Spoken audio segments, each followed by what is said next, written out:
Well, how would the leader of a political party feel if he were told that his fellow politicians are all clowns and his supporters are racists? Well, that's the view of yet another senior Conservative about UKIP. UKIP leader Nigel Farage is in the studio and will have his say in just a moment. It's worth reminding you it was over 6 years ago that the then leader of the opposition, now of course Prime Minister David Cameron, had a conversation with me about UKIP. UKIP, it's just a sort of, bunch of... they're just trying to make a bit of mischief. As far as I can see, UKIP is a bunch of what? Well, fruitcakes and loonies and closet racists, mostly. I wonder if he's come to regret those words. Well, Ken Clarke, he's at it again this weekend. The trouble with UKIP, really, is it's just a protest party.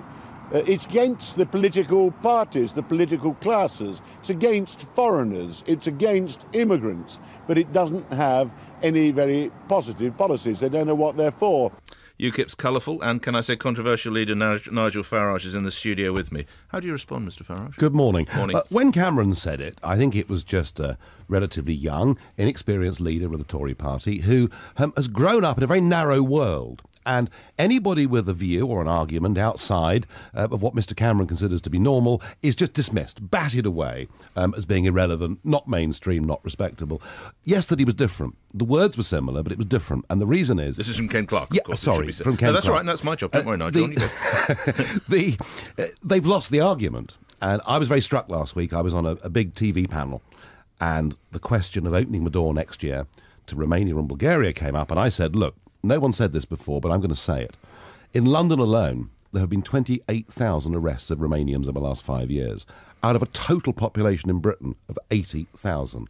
This is very, very worrying. I'd been in Bulgaria the week before. I'd met a senior cleric who said the first wave that come to Britain from these countries will be criminals because it's easy pickings.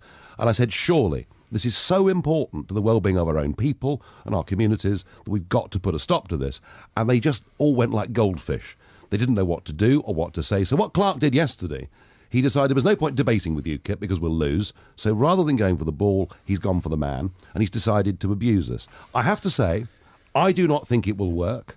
I think virtually everybody out there would say, whether they agree with UKIP or not, discussing immigration is not about racism, it's about what's good for us. And yet you look at the previous of some of your candidates. I think some 1,700 UKIP candidates are standing and 2,300 odd seats are being contested. Nigel Farage, you have got people who've been members of BNP, haven't you? Interesting, isn't it? We're the only political party in this country who forbid former BNP members from even joining our party, let alone from being candidates. You can be BNP and join the Lib Dems, join the Tories, join Labour. Indeed, the Labour Party have got former BNP people sitting as councillors for them. So, we don't need lectures from the political class about the BNP. I have dealt with this, and the fact that in this campaign 2 people deliberately lied on their forms, I'm not happy about it, but I've done more than anybody to stop this sort of thing. How do you counter the allegation you're a one-issue party? I think that's ridiculous. everyone knows that, of course, the European thing is absolutely vital because we believe that Britain should be a self-governing nation. But, we've been talking about the madness of wind energy in this country. Why should your listeners pay a 12% surcharge on their electricity bills to build wind turbines which despoil the country and make the rich richer?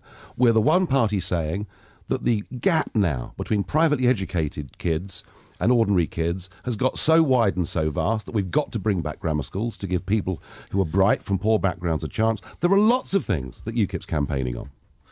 The Times newspaper, don't know if you've had an opportunity to see its leader today, Mr Farage. They talk about taking UKIP seriously, and I'll quote directly, "Taken as a whole, UKIP's demands are incredible. The party has simultaneously promised tax cuts worth £90 billion a year and spending increases, mostly on defence and a doubling in prison places, that will cost £30 billion. It would no doubt be marvellous to phase out national insurance contributions for employers, but short of finding a spare £50 billion somewhere, it is a fantasy." They're going to describe it as a pantomime. So apart from your position or the nation's position, you don't have other policies that work, really, well, that's just not true. And getting rid of employers... The Times is fairly even-handed, is it? Getting rid of employers' national insurance is not a policy, it's a long-term aspiration for where we'd love Britain to be in 5 or 10 years' time.